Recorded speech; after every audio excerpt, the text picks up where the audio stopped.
For today's video, i-share ko sa inyo kung ano yung tamang torque value ng ating CVT cover bolts upang maprotektahan yung mga thread dito sa kanyang hole attachment ng mga bolt na ito at maprotektahan din natin yung thread ng bolt or maiwasan na ma-loose thread or maputol. Okay? Good day mga kabadis! Welcome back sa ating YouTube channel. And for today's video, may panibago na naman tayong kaalaman na i-share sa inyo. Tugon ito sa comment or suggestion ng isang kabady natin na si Chris Villota 5055. Shout out sa iyo, idol. Maraming salamat, no? Comment siya doon na sana mabigyan natin ng tamang torque value yung ibang bolts ng ating Honda Click. Alright? So isa ito sa ating i-share ngayong araw. At every time na nagkakalas tayo ng ating CVT system, kapag kinakabit natin yung ating CVT cover, ito ay may mga bolts nakakabit para sa kanya. Ito, tulad nito, iba't ibang length ng bolt ang makikita natin at matatanggal natin dito sa cover. At same size lang siya ng diameter. Dapat, lagi nating piniperform yung tamang torque value nitong mga bolts na ito dito sa ating CVT cover upang maprotektahan yung mga thread dito sa kanyang hole attachment ng mga bolt na ito at maprotektahan din natin yung thread ng bolt or maiwasan na ma-loose thread or maputol. Okay? So mahalaga mga kabadis na piniperform natin yung pagtutorque ng tamang torque value nito sa kanyang mga bolts. Alright? Kaya ngayon, isi-share ko sa inyo kung ano yung tamang torque value ng ating CVT cover bolts na nakalagay sa kanya gamit ang ating nabili na torque wrench na Newton meter, yung maliit lang. Ayan, so makikita ninyo maliliit lang yung ating bolt na naandito para sa ating CVT, kaya yung ating torque wrench na gagamitin dapat mga kabadis ay maliit lamang. Ito, okay, so nabili natin ito online. At mayroon siyang mga free na mga Allen wrench. Okay, so suitable itong mga Allen wrench na to dito sa mga bolt na ganito, mga Allen type na bolt. Okay, kaya goods na goods itong ating torque wrench na nabili at saka Newton meter pa mga kabadis. Ito, ayan. Ano nga ba ang tamang torque value nitong bolts ng ating CVT cover mga kabady? Sabi ko nga doon sa previous vlog natin, mayroon tayong guidelines or charts na ginamit doon para malaman natin kung ano yung tamang torque value ng mga bolts na ganitong sizes na maliit mga kabady. So 8mm itong bolt na to, ayan, may T-wrench tayong 8mm. So itong ating bolt ay 8mm din. So ganito kaliit. Okay? Ayan. Mayroon tayong guidelines dyan para sa ganyang bolt mga kabady. So dito, nakikita natin, ang pinakamaliit dito na sukat ay M5. So ngayon, yung M5 na to is re-represent yan ng kung anong sukat na diameter ng bolt, which is yung 5mm nga po. Yan, 5mm. Ngayon, yung 6 mm na bolt or 7mm, 8mm, 10mm. Yun po yung pinaka-importante nating malalaman. Ngayon, susukatin natin siya through ruler lang dahil wala tayong vernier caliper.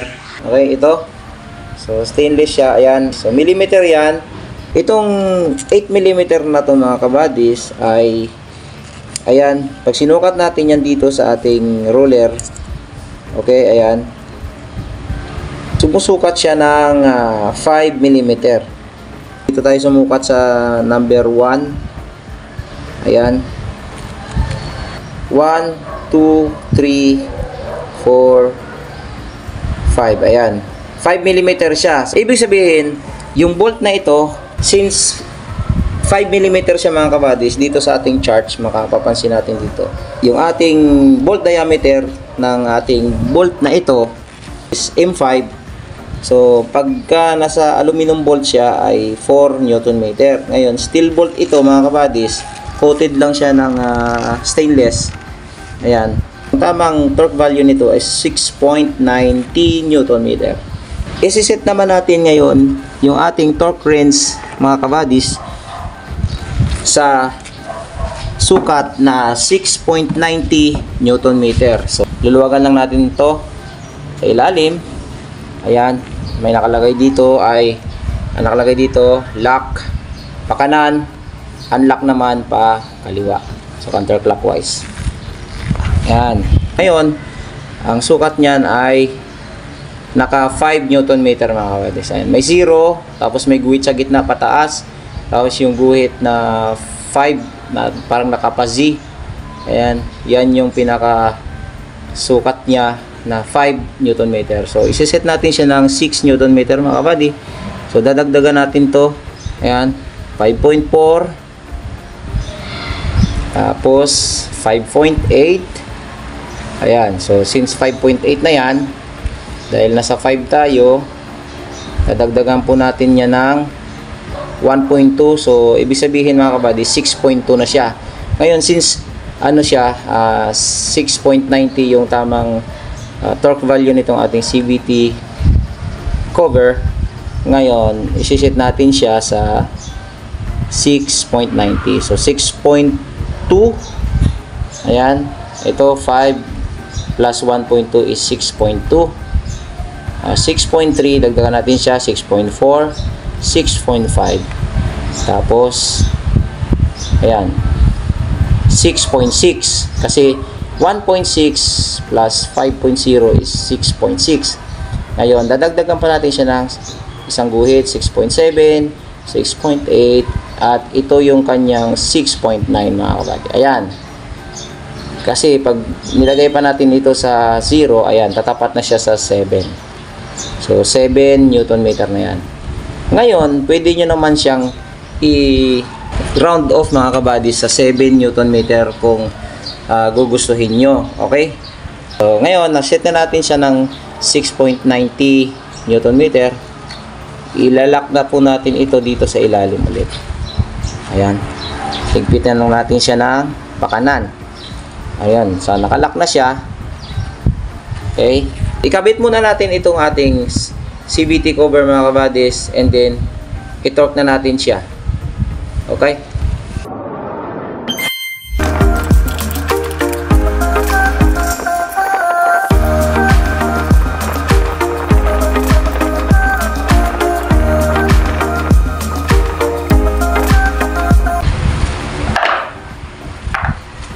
okay mga kabadis, naikabit na natin yung mga bolts ng ating CVT cover.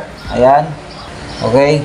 Ngayon, advice ko lang mga kabadis, kapag tayo nagkakabit nitong ating mga bolts sa ating CVT cover, huwag tayong gumamit ng electric impact na madalas natin ginagamit. Ano? Dahil hindi natin ma-meet yung tamang torque value ng ating bolt na nandito sa CVT cover kapag in-impact natin. So dapat gumamit tayo ng T-wrench na 8mm, tapos lapat lang muna ang ating gagawin dito sa pagkabit ng ating mga bolts. Alright, so ito, since nakabit na natin siya, nailagay na natin yung mga bolt, gagamit na ngayon tayo ng ating torque wrench na nakaset sa tamang torque value na 6.90 na sinet natin kanina after natin ikabit ito. I-torque muna natin yung unang mga bolt ng ating CVT cover bago natin ilagay ito, at i-torque din itong ating tatlong Allen type na mga bolt na ito mga buddies. So same lang din ang torque nito, dahil same lang din yung laki ng bolt or yung diameter ng bolt ng ating Allen na to. Okay, ang procedure lang ng pagtutorque nito mga kabadis is cross pattern lang. Diba, una doon sa taas, tapos sa baba naman, dito naman sa kabila, pag ganon, balik, pag ganon. Okay? Hanggang matapos natin siya. Alright? Disclaimer lang mga kabadis, kapag nagtutorque tayo at gumamit tayo nito ating torque wrench, huwag tayong humawak dito sa head ng ating torque wrench para ma-meet natin yung tamang torque talaga na intended sa mga bolt. Okay? So, start na natin yung torque ng isa.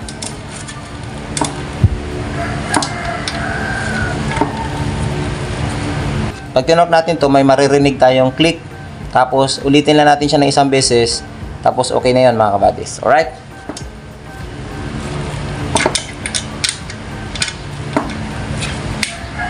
Okay. Isa pa. Yan, okay. So next naman, dito sa ilalim. Yan. Isa pa. Alright. Next, dito sa taas ulit.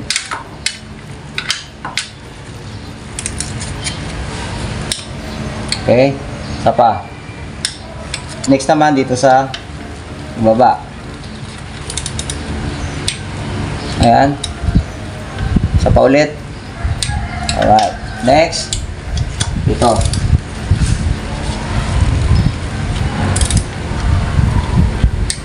Ayan. Okay. Then, dito sa dulo.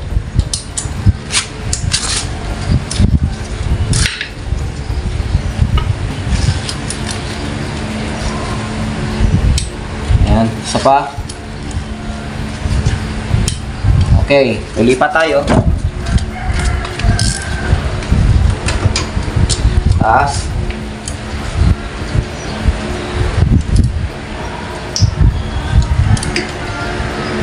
Yan. Double check. Isa pa. Alright. Okay. Okay. Tapos na natin i-torque lahat ng bolt na nandito sa ating CVT cover. Yung nasa gitna, ito, saka itong nasa gitna na to na dalawa na mahabang bolt, since ang ating tools ay hindi siya applicable para doon sa may butas, para dito sa may butas na, na malalim, hindi po siya kakasya at kailangan po natin dyan ay deep socket. Ang gagamitin lang muna natin dyan ay yung ating T-wrench. Okay, so i-maximize lang natin siya doon sa ating torque value na 6.90.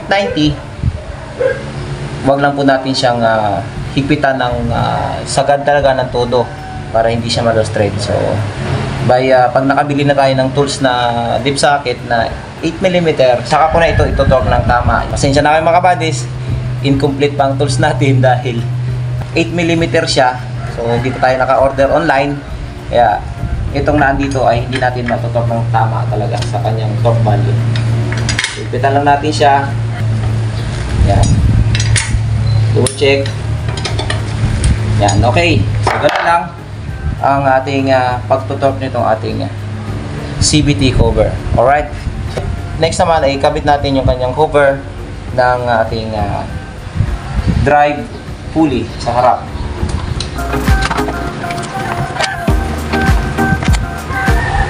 Ngayon, gamit lang tayo ng Allen type na special tools, ayan, na 5mm na sukat ng Allen na to mga kabadis. Lapat lang muna natin siya.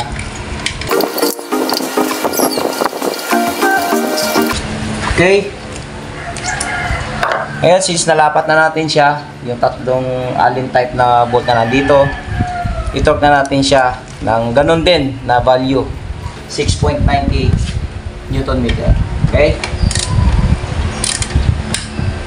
Next.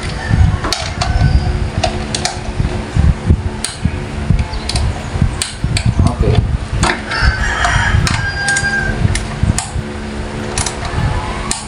Okay. Tapos na natin i-torque yung ating mga bolt dito sa ating CVT cover. So nasa tamang sukat na siya ng kanyang torque tightening value ng mga bolt nito.